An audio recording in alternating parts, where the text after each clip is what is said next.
Student कैसे हैं? आशा करता हूं आप सभी अच्छे होंगे, मस्त होंगे, तंदुरुस्त होंगे और अच्छे से स्टडी करेंगे। तो चलिए प्यारे बच्चों, आज हम इस वीडियो में आपको हम हिंदी का चैप्टर 9 कराने वाले हैं। अविनियो, क्या है? अविनियो, ठीक है। और इस चैप्टर में जितने भी वीवीआई ऑब्जेक्टिव क्वेश्चन होंगे 50 क्वेश्चन आपको मैं कराऊंगा, जो कि यहाँ से आपको क्वेश्चन एग्जाम में आने वाले हैं, ठीक है।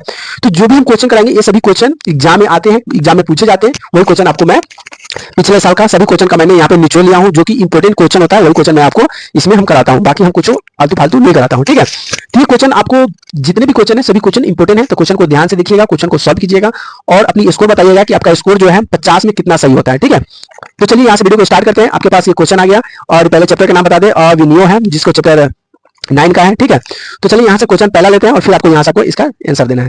तो चलिए यहाँ से पहला क्वेश्चन आपके सामने ये रहा कि अविनियो कहाँ स्थित है। अविनियो जो है ये स्थित तो है, लेकिन कहाँ पे है? दक्षिण अफ्रीका, उत्तरी फ्रांस, पूर्वी फ्रांस, दक्षिण फ्रांस। तो इसका आंसर क्या होगा बच्चों? तो अगर इसकी आंसर की बात करें तो इसका जो आंसर हो जाएगा प्यारे बच्चों, ये हो जाएगा दक्षिण फ्रांस। क्या हो जाएगा? दक्षिण फ्रांस के निवासी रहने वाले थे, वहीं के स्थित है, यानी कि बी द राइट आंसर हो जाएगा, ठीक है। चलिए क्वेश्चन नंबर दूसरा देख लीजिए। क्वेश्चन नंबर दूसरा क्या कह रहा है कि अविनियो का क्या महत्व है। तो अविनियो का जो प्यारे बच्चों बात करें तो ये है कला का केंद्र था। क्या था? कला का केंद्र था, यानी कि इधर राइट आंसर हो जाएगा। चलिए क्वेश्चन नंबर तीसरा बात करते हैं प्यारे बच्चों। क्वेश्चन नंबर तीसरा क्या कह रहा है कि अविनियो में प्रति वर्ष कौन सा समारोह आयोजित होता है। अविनियो जो थे संस्था था, उसमें हर साल किस तरह का समारोह का आयोजन किया जाता था। प्यारे बच्चों अगर इसकी बात करें तो आयोजन तो किया जाता था किस चीज की? तो ये रंग समारोह, यानी कि रंग का कार्यक्रम का आयोजन किया जाता था, यानी कि इधर राइट आंसर हो जाएगा। चलिए क्वेश्चन नंबर देखते हैं 4। तो प्यारे बच्चों क्वेश्चन नंबर 4 क्या कर रहा है कि अविनियो में कौन सी नदी बहती है। अविनियो जो जगह है उसमें कौन सी नदी बहती है प्यारे बच्चों? तो ये नदी जो बहती है ये रोन नदी बहती है। कौन सा नदी है? रोन नदी, यानी कि बी द राइट आंसर हो जाएगा। चलिए क्वेश्चन नंबर देखते हैं 5। तो पहले बच्चों क्वेश्चन नंबर 5 क्या कह रहा है कि अविनियो में किस संप्रदाय का मठ स्थित है। अविनियो में जो है कौन सा संप्रदाय का मठ जो है वहां पे स्थित है। तो पहले बच्चों अगर 5 की बात करें तो ये काथुसियन है। कौन सा है? काथुसियन, यानी कि बी द राइट आंसर हो जाएगा। चलिए क्वेश्चन नंबर 6 देखते हैं। क्वेश्चन नंबर 6 क्या कह रहा है कि लाल सतलुज में रहने वाले लोग कौन से हैं। इसमें जो ऑप्शन जो दिखाई दिया बताइए कि इसमें लाल सतलुज में इसमें से कौन से व्यक्ति रहते थे। बताइए इसका आंसर में कौन होगा इसका आंसर। तो देखिए अगर प्यारे बच्चों बात करें तो लाल सतलुज में रहने वाले जो लोग थे ना, ये लेखक भी थे, संगीतकार भी थे, अभिनेता भी थे, यानी सभी थे, यानी कि सभी की बात करें तो ये डी द राइट आंसर हो जाएगा। क्या होगा? डी द राइट आंसर हो जाएगा। चलिए क्वेश्चन नंबर 7 में क्या बच्चों, क्वेश्चन नंबर 7 क्या कह रहा है कि लेखक को लाल सतलुज में किसे सौजन्य में रहने का मौका मिला था। सौजन्य में रहने का मौका जो मिला था प्यारे बच्चों ये था फ्रेंच सरकार। कौन था? फ्रेंच सरकार, यानी कि डी द राइट आंसर हो जाएगा।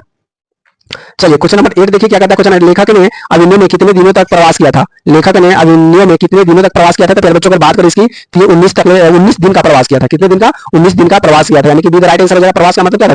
30 दिनों तक वहां पे 19 दिन तक वहां पे ठहरा, यानी कि 30 दिन तक रहे थे, यानी कि बी द राइट आंसर हो जाएगा। चलिए क्वेश्चन नंबर 9 देखते हैं। क्वेश्चन नंबर 9 क्या कह रहा है बच्चों की लेखक अविनियो में क्या क्या साथ लेकर गए थे। लेखक जो अविनियो में क्या क्या लेकर गए थे। तो जो लेखक जो थे वहां रहने की जो लेकर गए थे अविनियो में रहने के लिए, तो वो लेकर गए थे किताबें ले गए थे, टाइपराइटर ले गए थे, संगीत के टेप ले गए थे, यानी कि बात करें तो बी सी, यानी कि सभी चीज ले गए थे, यानी कि सीधा राइट आंसर हो जाएगा। चलिए क्वेश्चन नंबर देखते हैं 10। क्वेश्चन नंबर 10 क्या कहता है बच्चों की अविनियो में लेखक ने कितने कविता लिखे। अविनियो में जब वहां पे गए तो वहां पे भी कविता लिखे, लेकिन कविता कितने लिखे? तो वो कविता 35 कविता लिखे। कितने कविता लिखे? 35 कविता लिखे। वहां पे जब गए तो वहां पे रहे, फिर 19 दिन रहे, 19 दिन में वो 35 कविता लिखे। सोचिए एक दिन आप कितना कविता लिख सकते हैं। सोचने के लिए क्षमता चाहिए, दिमाग चाहिए। चलिए क्वेश्चन नंबर 11 क्या कहता है बच्चों की अविनियो में लेखक ने कितनी गंध रचनाएं लिखी। उन्हें तो कविता लिख दी, अब रचनाएं भी लिखे, गंध रचनाएं। तो उन्हें गंध जो रचनाएं लिखी थी वो 27 लिखी थी। कितनी लिखी थी? 27 लिखी थी, यानी कि डी द राइट आंसर हो जाएगा। चलिए क्वेश्चन नंबर 12 क्या कहता है उसको भी देख लेते हैं कि लेखक को अविनियो में कौन सी चीज अद्भुत लगी। अविनियो में जब लेखक गए तो अविनियो में जहां पे वो ठहरे हुए थे जगह पे उनको अद्भुत चीज, मतलब कुछ अद्भुत चीज क्या उनको लगा। तो प्यारे बच्चों सजीवता, क्या है? सजीवता जो चीज था वो उनको एक अद्भुत सा लगा, नया सा लगा। चलिए क्वेश्चन नंबर 13 क्या करा है कि अविनियो में लाल सतलुज का स्थापित कैसा है। तो लाल सतलुज का जो स्थापित था वो कैसा था? तो वह था मौन स्थापन, यानी कि मौन धारण करना, कुछ बोलना नहीं, शांत रहना, ऐसी अवस्था स्थापना वहां पे किया गया था।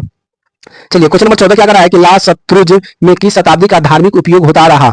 मतलब लाल सतलुज जो था उसमें किस शताब्दी तक धार्मिक उपयोग होता रहा, मतलब धर्म के आधार पर वहां पे लोग सब बांटते रहे और उसका उपयोग करते रहे। तो प्यारे बच्चों इसकी हम बात करें तो ये 14वीं शताब्दी, क्या होगा? 14वीं शताब्दी तक वहां पे धार्मिक उपयोग होता रहा। बात करते हैं क्वेश्चन नंबर 15 की प्यारे बच्चों। क्वेश्चन नंबर 15 क्या कर रहा है कि लेखक के अनुसार कविता किसके समान है। लेखक के अनुसार जो है कविता किसके समान है। क्या ये पहाड़ के समान है, क्या ये नदी के समान है, या समुद्र या वृक्ष, किसके समान है? बताइए इसका आंसर क्या होगा बच्चों। तो लेखक के अनुसार कविता जो है ये नदी के समान है। किसके समान है? नदी के समान है, यानी कि बी द राइट आंसर हो जाएगा। क्या होगा? बी द राइट आंसर हो जाएगा बच्चों। चलिए क्वेश्चन नंबर देखते हैं 16। क्वेश्चन नंबर 16 क्या कहता है बच्चों की लेखक को नदी के तट पर किसकी याद आती है। लेखक को नदी के तट पर किसकी याद आती है। तो बताइए मैंने इसका आंसर क्या होगा बच्चों। तो लेखक को नदी के तट पर विनोद कुमार शुक्ल की याद आती है। किसकी आती है? विनोद कुमार शुक्ल की, यानी कि सीधा राइट आंसर हो जाएगा। चलिए अगला देखते हैं क्वेश्चन नंबर 17। क्वेश्चन नंबर 17 क्या कहते हैं बच्चों नदी के किनारे लेखक कौन सा अनुभव होता है। लेखक के किनारे जो होता है लेखक को किस चीज का अनुभव होता है बच्चों। तो इसकी अगर बात करें तो लेखक को जो अनुभव होता है वह जल स्थिरता का अनुभव होता है, बट रह का अनुभव होता है, वे स्वयं नदी हो गई इसका अनुभव होता है, और उपरोक्त यानी कि बात करें तो यानी उपरोक्त सभी का यानी कि सभी का अनुभव होता है। ठीक है, जब वो नदी किनारे जाते हैं ना तो सबसे पहले तो अनुभव करते हैं कि नदी स्थिर है यानी कि रुका हुआ है, फिर आता है कि नहीं तट बढ़ रहा है, ये भी अनुभव करते हैं नहीं ये स्वयं नदी हो गए हैं, मतलब ये सभी चीज का अनुभव होता है, यानी कि option D the right answer हो जाएगा। चलिए क्वेश्चन नंबर 18 देखते हैं प्यारे बच्चों। क्वेश्चन नंबर 18 क्या कर रहा है कि लेखक के अनुसार कविता में क्या होती है। लेखक के अनुसार अगर बात करें तो कविता में क्या होता है, अगर इसकी हम बात करें तो कविता में जो होता है ना गति होता है। क्या होता है? गति। थोड़ा देर में देख रहे हैं कि स्थित है, फिर थोड़ा देर में देख रहे हैं कि बढ़ रहा है, तो ये कविता में गति हो रहा है। ठीक है, यानी कि बी द राइट आंसर हो जाएगा। चलिए क्वेश्चन नंबर 19 देखते हैं प्यारे बच्चों। क्वेश्चन नंबर 19 क्या कर रहा है कि सभी अभिनय में लेखक को कैसा वातावरण मिला, कैसा वातावरण मिला। तो प्यारे बच्चों अगर इसकी हम बात करें 19 की तो इसको जो वातावरण मिलता है ये शांत वातावरण, जिसको मौन बोलते हैं, मौन धारण करना यानी कि शांत रहना, कुछ बोलना नहीं, कोई आदमी बोल रहा है एकदम शांत सुन रहे हैं। ठीक, लेखक ने अभिनय में किसके साथ लेखन कार्य किया था, लेखक ने अभिनय में किसके साथ लेखन कार्य किया था। तो प्यारे बच्चों अगर इसकी हम बात करें तो ये एकता में किया था। क्या किया था? एकता में, यानी एक साथ सभी मिलकर काम किया था, उसे एकता में कहते हैं। ठीक है, सॉरी एकांत है, क्या है? एकांत है। एकांत का मतलब होता है अकेला। क्या होता है प्यारे बच्चों? अकेला होता है। एकांत नहीं कहता मुझे एकांत में छोड़ो, यानी कि मुझे अकेला छोड़ दो, गुप्त जगह या कोई अकेला कोई एक जगह पे छोड़ दो, यानी कि अकेला होता है एकांत का मतलब। ठीक है, क्वेश्चन नंबर 21 क्या करा कि लेखक ने अभिनय में कितने प्रकार की रचना लिखी है। लेखक ने अभिनय में कितने प्रकार की रचना लिखी है प्यारे बच्चों। तो अगर बात करें तो ये कविताएं और गद्य, यानी दो तरह की कविता लिखी है, कविताएं और गद्य दो प्रकार की लिखी है। ठीक है, चलिए क्वेश्चन नंबर 22 क्या कहता है उसको देख लेते हैं। लेखक को कविता और नदी में कौन सा तत्व मिलता है। लेखक को कविता और नदी में कौन सा तत्व मिलता है। तो पहले अगर 22 की बात करें ना तो ये निरंतरता मिलता है, क्योंकि कविता निरंतर में पंक्ति भाव चलते रहता है, नदी का पानी निरंतर चलते रहता है, यानी कि निरंतरता का भाव तत्व वहां पे मिलता है। चलिए क्वेश्चन नंबर 23 देखते हैं। क्वेश्चन नंबर 23 क्या करा है कि अभिनय में कौन सा समारोह होता है। अभिनय में जो समारोह होता है ये किस चीज का समारोह होता है बच्चों। अगर 23 की बात करें तो ये समारोह होता है रंग समारोह, यानी कि रंग का समारोह होता है। ठीक है, चलिए क्वेश्चन नंबर 24 देखते हैं। क्वेश्चन नंबर 24 क्या करा है कि लेखक के अनुसार नदी के साथ क्या मिलता है। तो नदी के साथ गति मिलता है। क्या मिलता है? तो लेखक के साथ गति मिलता है, जीवन। तो लेखक के अनुसार नदी के साथ जीवन मिलता है। क्या मिलता है? जीवन मिलता है। ठीक, चलिए क्वेश्चन नंबर 25 देखिए क्या कहता है। क्वेश्चन नंबर 25, लेखक ने अभिनय में कितने दिनों में अपनी रचना पूरी की थी। कितना दिन उनको लगा था ये रचना को पूरी करने में। तो प्यारे बच्चों अगर इसकी बात करें तो 19 दिन का समय लगा था। कितने दिन का लगा था? 19 दिन का, यानी कि सी पे राइट आंसर हो जाएगा। चलिए क्वेश्चन नंबर देखते हैं 26। प्यारे बच्चों क्वेश्चन नंबर 26 क्या करा है कि लेखक ने अभिनय में किसकी सहायता से काम किया। मतलब लेखक जो थे अभिनय में तो काम किए, लेकिन उनकी सहायता कौन किया, उनकी हेल्प कौन किया। तो उनकी सहायताकार कौन थे? तो वो फ्रेंच सरकार जो थे उनको सहायता करते हैं। सहायता का मतलब खुद से आकर सहायता करना भी हो सकता है किसी माध्यम से उनको हर चीज जो उनको सुविधा का चीज होगा, काम का चीज सुविधा दिया होगा, तो ये तरह का सरकार वहां पे उनको जरूरतों को पूरा किया था। चलिए क्वेश्चन नंबर 27 क्या करा उसको देख लेते हैं। क्वेश्चन नंबर 27 क्या कि लेखक ने किस प्रकार की रचना अभिनय में की थी। मतलब वो रचना तो किए थे, लेकिन किस तरह का रचना किए थे प्यारे बच्चों। तो अगर इसकी बात करें तो काव्य और खंड की रचना किए थे। ठीक है, यानी कि सीधा राइट आंसर हो जाएगा। क्वेश्चन नंबर 28 देखते हैं प्यारे बच्चों। क्वेश्चन नंबर 28 क्या करा है कि लेखक के अनुसार कविता किसके साथ रही है। मतलब कह रहा है कि लेखक के अनुसार कविता तो था, लेकिन ये किसके साथ रहा कविता। तो अगर इसकी हम बात करें प्यारे बच्चों तो ये रहा मानव के साथ। किसके साथ रहा? मानव के साथ, यानी कि सीधा राइट आंसर हो जाएगा प्यारे बच्चों। चलिए क्वेश्चन नंबर देखते हैं 29। क्वेश्चन नंबर 29 क्या करा है कि लेखक के अनुसार नदी और कविता में क्या समानता है। लेखक के अनुसार नदी और कविता में अगर बात करें तो नदी और कविता में क्या समानता देखने को मिला है। तो ये मौन और निरंतर, ये दोनों देखने को मिला है। ठीक है, मौन भी था और निरंतर काम भी करता है, यानी कि सीधा राइट आंसर हो जाएगा बच्चों, सीधा राइट आंसर हो जाएगा। चलिए क्वेश्चन नंबर देखते हैं। क्वेश्चन नंबर देखते हैं 30। क्वेश्चन नंबर 30 क्या करा है कि लेखक ने अभिनय में किन चीजों का उपयोग किया था। मतलब लेखक ने अभिनय में जब गए थे तो हमें किस किस चीज का प्रयोग किया था। तो जब वहां पे प्यारे बच्चों जब वो गए थे तो अपने साथ क्या लगाए थे? किताब भी लगाए थे, संगीत भी लगाए थे, टाइप राइटर लगाए थे, तो सभी चीज का प्रयोग किया था। यानी कि बात करें तो डी द राइट आंसर, यानी कि उपरोक्त सभी आंसर हो जाएगा। ठीक है, चलिए क्वेश्चन नंबर देखते हैं 31। तो क्वेश्चन नंबर 31 क्या करा है बच्चों। क्वेश्चन नंबर 31 करा है कि लेखक क्या करा है कि लेखक ने अभिनय में किसकी सोचे से काम किया था। मतलब वहां पे जो लेखक गए थे अभिनय में वो किसकी सोचने से काम किया था। क्या ब्रिटिश सरकार के, कि भारतीय सरकार के, फ्रेंच सरकार के, कि अमेरिका सरकार के, उनको मदद किया था बच्चों। तो वहां पे जो सरकार जो थे ना फ्रेंच सरकार, उनकी मदद किया था, काम किए थे। ठीक है, तो सीधा राइट आंसर हो जाएगा। Question number 32। क्वेश्चन नंबर 32 क्या कहा था बच्चों कि लेखक अभिनय के साथ कौन सा स्थान मिला था। मतलब लेखक को अभिनय में जब वहां पे गए थे तो उनको कौन सा स्थान मिला था। तो बच्चों अगर स्थान की बात करें तो बहुत अधिक शांत वाला स्थान मिला था। वहां पे बहुत शांति था, थोड़ा सा भी शोर शराबा नहीं था, मौन धारण था, उनको ऐसा स्थान को मिला था। चलिए क्वेश्चन नंबर 33 प्यारे बच्चों बात करते हैं। क्वेश्चन नंबर 33, लेखक ने कितने दिन में 35 कविताएं लिखी। देखिए इसके पहले भी क्वेश्चन आया, अभी भी क्वेश्चन आया कि एक दिन में कितने कविता लिखे थे, 35 कविता। लेकिन 35 कविता लिखने में कितने दिन लग गया था। तो प्यारे बच्चों अगर इसकी बात करें तो 19 दिन का समय लग गया था। कितने दिन? 19 दिन का समय लग गया था। क्या क्वेश्चन प्यारे बच्चों ऐसे ही पूछ सकता है कि 35 कविता लिखने में उनको कितने दिन लग गया था। तो 35 दिन। ठीक है, क्वेश्चन को घुमा फिरा के पूछ दिया जाएगा। क्वेश्चन नंबर 34 क्या कराता है बच्चों कि अभिनय में लाजू सत्र स्थापित किसने किया था। तो ये किया था प्यारे बच्चों अगर 34 की बात करें तो ये किया था संगीत ने। किसने किया था? संगीत ने, यानी कि डी इधर राइट आंसर। संगीत ने किया था। एक मिनट, हमको तो डाउट हो रहा है, शोरगुल तो होगा नहीं, एक मिनट। अभिनय में ला लजूसा का स्थापना किसके लिए किया गया था। अच्छा, ये मौन के लिए किया गया था। किसके लिए किया गया था? मौन के लिए किया गया था, यानी कि बी इधर राइट आंसर हो जाएगा। ठीक है, चलिए क्वेश्चन नंबर 35 देखते हैं। क्वेश्चन नंबर 35 क्या है कि ला शत्रुज में कौन काम करते हैं। लास्ट और क्रूज में जो काम करते थे वो लेखक थे, संगीत थे, अभिनेता थे, सब थे, यानी कि डी द राइट आंसर हो जाएगा। चलिए क्वेश्चन नंबर 36 देखते हैं प्यारे बच्चों। क्वेश्चन नंबर 36 का लेखक के अभिनय में कितने संयोजक के रहकर काम किया था। तो अभी थोड़ा सा क्वेश्चन इसका पहले भी आया, ये भी क्वेश्चन आया, लेकिन क्वेश्चन का लैंग्वेज चेंज आ गया, ठीक है। तो किसके संयोजक में रहकर काम किया था, तो ये फ्रेंच सर का। तो आपको रिपीट होते जा रहा है, आपको यही से याद भी हो जाएगा, ठीक है। क्वेश्चन नंबर 37 क्या कह रहा है बच्चों, लेखक ने अभिनय में कितने कविता लिखी थी। तो ये कविता की अगर बात करें प्यारे बच्चों, कविता, तो ये कविता लिखे थे 35 कविता लिखे थे। आपको बताना है कि ये रचनाएं कितनी लिखी थी, ठीक है, कमेंट करके बताना है।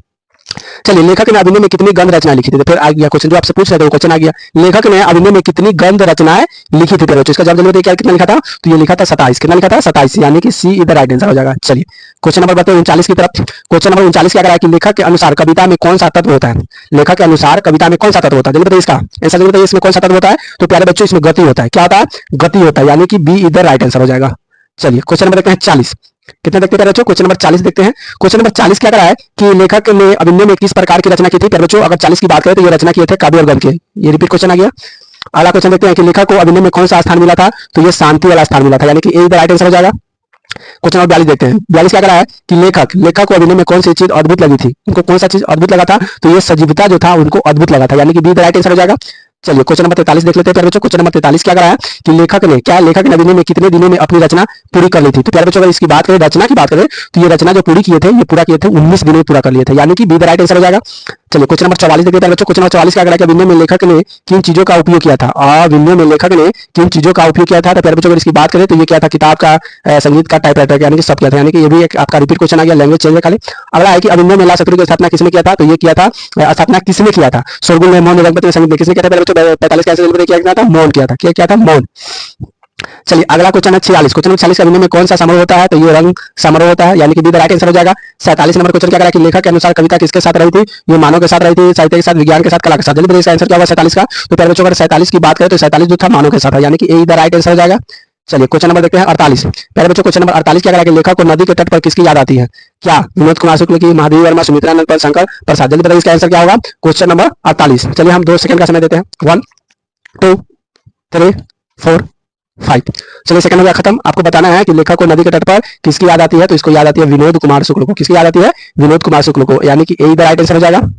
चलिए क्वेश्चन नंबर 49 और इसके बाद लास्ट क्वेश्चन होगा। क्वेश्चन नंबर 49 क्या कहा प्यारे बच्चों कि अभिनय में ला शत्रुज को कौन काम करते हैं। अभिनेता, लेखक, संगीतकार क्या। तो देखिए अभिनय में जो था ना, उस ला शत्रुजा में जो थे काम करते थे, लेकिन काम करते हैं लेखक भी काम करते हैं, संगीतकार भी काम करते हैं और अभिनेता भी काम करते हैं। अगर इसकी हम बात करें तो ये सभी काम करते हैं, यानी कि डी द राइट आंसर हो जाएगा। और ये रहा लास्ट और आखिरी क्वेश्चन आपके सामने प्यारे बच्चों। क्या कहा कि 50 नंबर, लेखक के अनुसार नदी और कविता में क्या समानता दिखाई देती है। तो नदी और लेखक की अगर बात करें प्यारे बच्चों, तो इसको जो समानता जो दिखाई देती है, ये हमारा समानता दिखाई देता है निरंतर की समानता। क्या दिखाई देता है, निरंतर की समानता। तो ये रहा आपका आखिरी और लास्ट क्वेश्चन था, और यहां से आपका होता है ये चैप्टर का क्वेश्चन आंसर समाप्त। तो ये 50 बीबीआई क्वेश्चन, जिसमें आपको बहुत ही सरल भाषा में था, जो कि आपको एग्जाम में यहीं से क्वेश्चन, आपको इतना ही क्वेश्चन एग्जाम में आते हैं, इससे अलावा कहीं से क्वेश्चन आपको देखने को नहीं मिलेंगे। तो ये जितने भी थे सभी क्वेश्चन वीवीआई क्वेश्चन थे। अगर ये आपको पीडीएफ में आप लेना चाहते हैं तो इसके लिए आपको व्हाट्सएप मैसेज करना पड़ेगा। अगर इसका क्वेश्चन आंसर लेना चाहते हैं, अगर इसका नोट्स भी लेना चाहते हैं, सभी आपको व्हाट्सएप नंबर पर मिल जाएगा, जो कि नीचे आपको एक नंबर दिखाई देगा व्हाट्सएप, उस पर आपको मैसेज कर दीजिएगा। कोई भी सब्जेक्ट का आपको नोट्स लेना चाहते हैं, क्वेश्चन आंसर लेना चाहते हैं, आपको व्हाट्सएप पर पीडीएफ फॉर्म में मिल जाएगा। तो वीडियो हमारी कैसी लगी प्लीज कमेंट करके जरूर बताइएगा, और वीडियो अच्छी लगे तो वीडियो को लाइक शेयर जरूर कर देना है, और चैनल को सब्सक्राइब नहीं किया तो प्यारे बच्चों चैनल को सब्सक्राइब जरूर कर देना है। ठीक है, वीडियो देखने के लिए बहुत बहुत धन्यवाद। Thank you so much, love you.